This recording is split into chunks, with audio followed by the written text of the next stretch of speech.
150 लोग थे प्लेन में, फिर तुझे ही क्यों मारा? सर पता होता तो ऐसे मार नहीं खाता ना। और जो 2 फोन्स थे उसमें से कैसे अंकित ने इतना कॉन्फिडेंटली कोई एक फ़ोन पकड़ा जिस पे उसको बड़ा यकीन था और दूसरा फ़ोन उसने फेंक दिया। अगर उसे यकीन नहीं था कि दोनों में से कोई एक रियल कोई फेक भी हो सकता है तो उसको दोनों फ़ोन्स अपने पास रखते हुए क्या प्रॉब्लम थी? हम 2 पैसेंजर्स अपने साथ लेके जाए। तो मुझे ये बात बहुत बुरी लगती है कि जब भी आपने टेररिस्ट दिखाना होता है आप पाकिस्तान को, इस्लाम को, मुसलमान को दरमियान में लेके आ जाते हो, जबकि टेररिस्ट कोई गोरा भी हो सकता है, वो कोई क्रिश्चियन भी हो सकता है, हिंदू भी हो सकता है।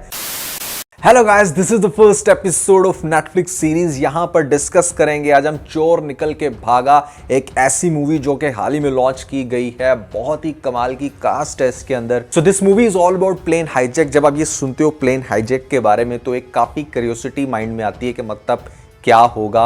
ऑब्वियसली मैंने आज तक जितनी भी प्लेन हाईजैक्स की मूवीज़ देखी हैं वो बहुत ही ज़्यादा थ्रिलिंग होती हैं, लेकिन इंटरेस्टिंग बात इस मूवी की ये है कि यहाँ पर प्लेन हाईजैक तो हो रहा है लेकिन जितना ज़बरदस्त किस्म का ड्रामा छुपा है उसके पीछे, जो उसकी इनसाइड स्टोरी है वो बहुत ही ज़्यादा इंटरेस्टिंग है। एंड दैट्स द रीज़न कि इस मूवी की जो रेटिंग है वो IMDb पे बहुत ही ज़बरदस्त निकल के आ रही है। As of now it's 7.8 out of 10 Netflix पे ये मूवी आ चुकी है, लेकिन हम इस एपिसोड के अंदर डिस्कस करेंगे पूरी स्टोरी को ताकि आपको 2 घंटे बैठकर मूवी देखना ना पड़े। यहाँ पर 10 मिनट के अंदर आप पूरी स्टोरी को देख लो फिल्म के विजुअल्स के साथ। तो this is going to be most time saving, plus यहाँ पर हम कुछ ऐसे क्वेश्चंस करेंगे, साथ साथ कुछ ऐसे इंटरेस्टिंग पॉइंट्स निकालेंगे मूवीज के अंदर से जो आपको पता है कि मेरा काम है। तो let's start the review. So movie का स्टार्ट आपको दिखाया जाता है कोलू एयरपोर्ट पे, जहां पर हमारे अंकित को मार पड़ रही होती है। काफी फेस बिगाड़ के रखा है इनका। पुलिस कुछ इन्वेस्टिगेशन करने लग रही है बट ही सेइंग कि मुझे कुछ नहीं पता, अगर पता होता तो आपको बता देता। ऑफिसर पूछ रहा है कि 150 पैसेंजर्स थे वहां पर, हाउ इट्स पॉसिबल। मतलब इस तरह के क्वेश्चंस के साथ काफी क्यूरियोसिटी क्रिएट की जा रही है। नेहा को फ्लाइट अटेंडेंट दिखाया गया इस मूवी के अंदर, जहां पर उसकी जो फ्रेंड है, जो फेलो कुलीग है, वो उससे पूछ रही है कि मूड काफ़ी ख़राब है, क्या तुम्हारा अंकित के साथ कोई झगड़ा हुआ है। दैट मीन्स कि इस नेहा का कोई चक्कर चल रहा है अंकित के साथ और कुछ तो खिचड़ी है भैया दरमियान में। मूवी के अंदर आपको दिखाया जाता है कि किस तरह से बेसिकली अंकित का रिलेशन बिल्ड हुआ नेहा के साथ। बेसिकली अंकित जो है वो ट्रैवल कर रहा था, वो कुछ भी खाना पसंद नहीं कर रहा था और उसके बाद फिर उसको नेहा बहुत अच्छी लगती है, वो उसके साथ बात करना चाहता है, लेकिन नेहा उसको शुरू में घास नहीं डालती, जैसे उसको बड़ा एटीट्यूड गर्ल दिखाया गया। बट फिर ग्रेजुअली जिस तरह से वो उसको प्रपोज करेगा, जिस तरह से उससे अपने प्यार का इजहार कर रहा है एक बड़ा डिसेंट बॉय बन के, तो दुनिया की कोई भी लड़की पिघल जाएगी। तो वही हुआ नेहा के साथ। लेकिन सोचने वाली बात ये होती है, हमेशा आप लाइफ में सोचा करो कि अगर सब कुछ ठीक चल रहा है तो कुछ तो गड़बड़ है। यानी कि एक बंदा बिल्कुल मेरे माइंड के अकॉर्डिंग कैसे सही चल सकता है, उसको मेरे लाइक्स डिसलाइक्स का कैसे पता है, जबकि अंकित जो है वो दूसरी तरफ प्रॉपर उसकी रिसर्च करके बैठा था कि अच्छा नेहा को क्या पसंद है। जैसे फॉर एग्जांपल यहाँ पर आप देख सकते हैं कि डिनर में जो शैम्पेन वो यूज़ कर रहा है वो नेहा की फेवरेट है। अब दोनों बड़े क्लोज रिलेशन में आ चुके हैं। नेहा बताती है अंकित को कि भाई ऐसे में मैं प्रेग्नेंट हो चुकी हूँ, अब क्या करना है। तो पहले तो उसका रिएक्शन बहुत ही स्टूपिड होता है कि मतलब What just happened? It seems like कि जैसे उसको बिल्कुल भी अच्छा नहीं लगा इसकी प्रेगनेंसी का सुन के। बट फिर जब वो ये रियलाइज़ करता है कि नेहा ने शायद माइंड कर लिया तो वो डायरेक्टली उसको ये कह देता है कि चलो लेट्स गेट मैरिड, और इस तरह से वो अपनी रिंग निकाल के उसको देता है कि हम अपनी फैमिली का स्टार्टअप करते हैं। नेहा उससे बहुत क्वेश्चन करती है कि are you really confident about that, और वो कहता है कि हाँ बिल्कुल हम शादी करेंगे और इस तरह से हम इस बेबी को ग्रो करेंगे, बहुत अच्छे से बाहर लेकर जाएंगे, पढ़ाएंगे। बहुत अच्छे उसको ख्वाब दिखाता है। फिर दिखाया जाता है आपको कि कुछ लोग जो है वो अंकित के पीछे लगे हुए हैं, उसको काफ़ी धमका रहे हैं। काफ़ी ज़्यादा टेंशन में आती है हमारी नेहा, पूछती है कि भाई ये क्या चल रहा है। तो उसको वो बता देता है कि बेसिकली इन लोगों को ऐसा लगता है कि इनके मैंने हीरे चुरा लिए हैं एंड दैट्स द रीज़न कि ये मुझे बहुत धमका रहे हैं। नेहा काफ़ी गुस्सा होती है कि फैमिली स्टार्ट करने से पहले तुम्हें ये सच बताना चाहिए था, और वो कहता है कि नो इट्स ओके फाइन, ये कुछ भी नहीं कहेंगे। नेहा बहुत खुश होती है अपने बेबी को लेकर, लेकिन आपको दिखाया जाता है कि वो जो बंदे हैं वो इसके पीछे इस तरह से लगे कि फ़ाइट शुरू हो जाती है और उस फाइट के दौरान नेहा को किक मार देते हैं वो बंदे, जिसकी वजह से इसका बेबी ज़ाया हो जाता है। एक बहुत ही इमोशनल मोमेंट होता है इस मूवी के अंदर जहाँ पर नेहा बहुत रो रही है। थोड़ी देर पहले वो जिक्र कर रही थी अपने बच्चे का, जब वो डॉक्टर को चेक करवा रही थी और एकदम से इन दोनों पर क़यामत टूट पड़ती है।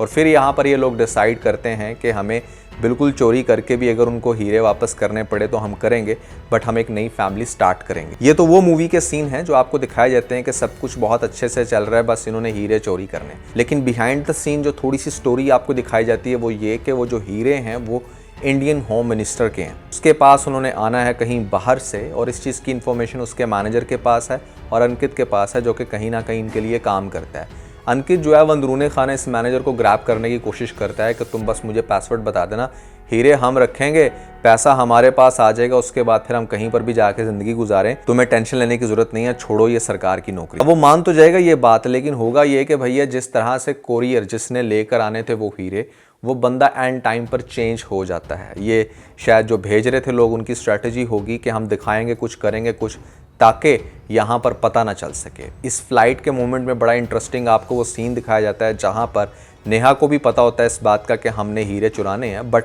उनको ये नहीं पता होता कि इस पूरी फ्लाइट के अंदर किस बंदे के पास हीरे हैं। और फिर आता है एक बहुत बड़ा ट्विस्ट जहाँ पर आपको दिखाया जाता है कि प्लेन जो है वो ऐसे में हाईजैक हो गया है, दो लोगों ने पिस्टल्स के साथ सबको बांदी बना लिया है, और ऐसे में सबको कहा जाता है कि आप लोग अपने हेड डाउन कर लो और कोई भी ना बोले। बड़े थ्रिलिंग मोमेंट्स होते हैं, और इस जगह पर आप लोग सबसे पहले ये सोचोगे कि प्लेन को कैसे हाईजैक कर लिया, वो भी गन्स के साथ। आखिर गन्स आई कैसे? जबकि इस मूवी के स्टार्ट में आपको बाकायदा दिखाया जाएगा कि अच्छी खासी तलाशी ली जा रही है, अच्छे से चेक किया जा रहा है कि किसी के पास कुछ है तो नहीं। और यही इस मूवी का सबसे इंटरेस्टिंग एलिमेंट है कि कैसे फिर दो लोग गन्स के साथ इस प्लेन पे चढ़ जाते हैं और यहाँ पर इसको हाईजैक कर लेते हैं। कहने को मूवी की कॉस्ट बहुत ही मिनिमलिस्टिक होगी, लेकिन यहाँ पर जिस तरह से एग्जीक्यूट किया गया पूरी स्टोरी को, यानी कि एक तरफ से अंकित को टेंशन है इस बात की किसी तरीके से मैंने वो बंदा सर्च करना है, वो सर्च भी ये लोग कर लेते हैं हाईजैक होने से पहले। बट अब वो कैसे बेचारा जाकर हीरे निकाल के अपनी पॉकेट में रखे, जबकि ऑलरेडी एक हाईजैक का ड्रामा चल रहा है, वो लोग बिल्कुल भी इनको हिलने नहीं दे रहे। इसी दौरान जब बार बार हमारा ये अंकित उठ के हीरे लेने की कोशिश करता है तो इस बेचारे को मार भी पड़ जाती है, नाक टूट जाती है, काफ़ी खून निकल रहा है इसका। नेहा भी अपनी तरफ से पूरी कोशिश कर रही है कि किसी तरीके से बस बैग से हीरे निकाल लिए जाएं। उसके बाद ये जब हाईजैक वाला मामला जैसे ही रिजॉल्व होगा तो एटलीस्ट हीरे तो हमारे पास होंगे। और इसको कहीं ना कहीं दिखाया गया कि ये जाता है उस बैग के पास, वहाँ से जाकर वो दो सेलफोन्स निकालता है जिसकी बैग के ऊपर हीरे लगे होते हैं। दोनों को बहुत अच्छे से चेक करता है, और जो एक उसको सही लगता है कि हाँ ये रियल है, उसको अपने पास रख लेता है। यहाँ तक भी बात समझ में आती है कि चलो ये हमारे पास हीरे भी आ गए। अब जो हाईजैक वाले लोग होते हैं वो बेसिकली डिमांड करते हैं कि ऐसे में हमारा जो बंदा तुम लोगों ने कैद करके रखा है, मान लो वो कोई मुसलमान है। एक तो मुझे ये बात बहुत बुरी लगती है कि जब भी आपने टेररिस्ट दिखाना होता है, आप पाकिस्तान को, इस्लाम को, मुसलमान को दरमियान में लेके आ जाते हो, जबकि टेररिस्ट कोई गोरा भी हो सकता है, वो कोई क्रिश्चियन भी हो सकता है, हिंदू भी हो सकता है। तो इंडिया को ये चीज़ बंद करना होगी, अदरवाइज़ पाकिस्तान में मुसलमानों के दिल में कभी भी इंडिया की नफ़रत ख़त्म नहीं हो सकती, वो बढ़ेगी दिन ब दिन। और जो आने वाली जनरेशन्स हैं वो भी कहीं ना कहीं आप लोगों को डिसलाइक करेंगे। कितना अच्छा होता था ना वो टाइम जब हम बैठ के सुकून से अपने ही इस कंट्री के अंदर बॉलीवुड की मूवीज़ देखा करते थे। नाउ इट्स बीन ईयर्स के नहीं देख पाते, सब कुछ बैन हो गया है सिर्फ इस तरह के फजूल टॉपिक्स की वजह से। खैर आते हैं हम अपने टॉपिक के ऊपर। यहाँ पर होगा ये कि वो लोग डिमांड करेंगे कि भैया हमारा जो टेररिस्ट है उसको छोड़ दो, उसके बाद हम लोग बाकी कुछ करते हैं, अदरवाइज़ हम एक एक करके सारे बंदों को मार देंगे। टेररिस्ट जो है वो डिमांड करते हैं कि कोलू एयरपोर्ट के ऊपर लेकर आया जाए सारे पैसेंजर्स को, और वहाँ पर हमारा बंदा लेकर आया जाए। यहाँ तक आपको बिल्कुल ऐसा ही फीलर आ रहा होगा कि इट्स अ टेररिस्ट गेम, के जहाँ पर इन लोगों ने टारगेटेडली अपने बंदे को छुड़वाने के लिए सारी एक्टिविटी की। लेकिन इसकी कहानी बिल्कुल डिफरेंट है। जैसे ही जो फ्लाइट होती है वो लैंड करती है कोलू एयरपोर्ट पे, तो आपको दिखाया जाता है कि जो एयर मार्शल है वो काफ़ी बड़ा स्टेप लेता है। जिन लोगों ने हाईजैक कर रखा था उनको शूट कर देता है, और उसके बाद सारे लोगों को वहाँ से निकाल लिया जाता है। हमारा अंकित भी बेचारा लहू लुहान, लेकिन अपने उस बैग के साथ बाहर आ जाता है जिसके अंदर उसके अकॉर्डिंग हीरे हैं। वो हीरो वाला मोबाइल फ़ोन देता है होम मिनिस्टर के मैनेजर को। वो बड़ा खुश होता है कि चलो फाइनली हमें हीरे मिल गए। लेकिन जैसे ही वो अपने बंदे को टेस्ट करवाता है कि आइदर के ये हीरे असली हैं या नकली, पता चलता है कि भैया ये तो हीरे ही फेक हैं। लेकिन इस पॉइंट पर जो सबसे इंटरेस्टिंग सीन देखने को मिलता है वो ये कि एयर मार्शल ने जिन दो लोगों को मारा था, शूट किया था, उनकी डेड बॉडीज़ ही वहाँ पर नहीं थी। दैट मीन्स के वो लोग भाग चुके हैं। अब ये कैसे मुमकिन है कि जिन लोगों को मार दिया हो उनकी लाशें वहाँ पर ना पड़ी हों और वो लोग वहाँ से भाग गए हों। पुलिस ऑफिसर 1 बाय 1 सारे पैसेंजर्स से इन्वेस्टिगेशन करने लग रहे हैं कि किसने देखा, कौन है। अब काफ़ी कन्फ्यूजन चल रही है कि ऐसा कैसे हो सकता है। एयर मार्शल जो एक्चुअली में था वो तो बेचारा सोया रहा, उसको तो पता ही नहीं चला कि हुआ क्या प्लेन के अंदर, बाद में जगाया जाता है। तो स्टोरी भैया कुछ इस तरह से निकल के आती है कि बेसिकली जिस टाइम उसको किक लगती है नेहा को उसके पेट पर, जिसके बाद बेचारी अपना बच्चा खो देती है, तो कॉल चल रही थी उसके रिलेटिव्स में किसी के साथ, और वो बंदा सुन लेता है कि अंकित उन लोगों के साथ मिला हुआ है, जिसके बाद नेहा ने इससे बदला लेना था। यानी कि इसका ये जो हीरे चुराने वाला प्लान था इसको फ्लॉप तो करना ही था, लेकिन साथ में इसका बुरा हाल भी करना था, इसको मार पिटवा के। इंटरेस्टिंग बात यह है कि इस प्लेन को बहुत ही फेक मैनर में हाईजैक किया गया। वो गन्स असली नहीं थी, उनको कोई लिक्विड मेल्ट करके यहाँ पर जमा कर फेक गन्स बनाई गई थी, जिसके बाद आपको दिखाया जाता है कि जो एयर मार्शल है वो एयर मार्शल भी नकली था। वो बंदा था बेसिकली नेहा का, उसने एक्चुअली में गन चुरा ली थी एयर मार्शल से, और वहाँ पर उस पिस्टल के अंदर फेक गोलियाँ, और वो जो बंदे थे बेसिकली जिन्होंने हाईजैक कर रखा था वो भी नेहा के बंदे थे। नेहा ने सबको प्लान कर रखा था, और उसके बाद यहाँ पर किसी भी किस्म का कोई प्लेन हाईजैक नहीं हुआ और वो लोग वहाँ से भाग जाते हैं। अब इन्वेस्टिगेशन चल रही है, लेकिन दूसरी तरफ नेहा को टेंशन है इस बात की कि कहीं उसका कोई बंदा पकड़ा ना जाए। ऐसे में होम मिनिस्टर को जब पता चलती है बात कि उसके जो हीरे मिले हैं वो फेक थे, तो वो भी कोई बड़ा एक्शन लेने लगता है। इससे पहले कि वो कोई बड़ा एक्शन लेता, यहाँ पर नेहा उसको फ़ोन करके बताती है कि अगर बात मीडिया में जाएगी तो इसमें आपकी होगी बदनामी, तो लिहाजा मेरे पास उस बंदे का सुराग है जिसने तुम्हारे हीरे चुराए हैं। कुछ मैसेज उसने कैप्चर कर रखे होते हैं हमारे अंकित के, वो सेंड कर देती है होम मिनिस्टर को।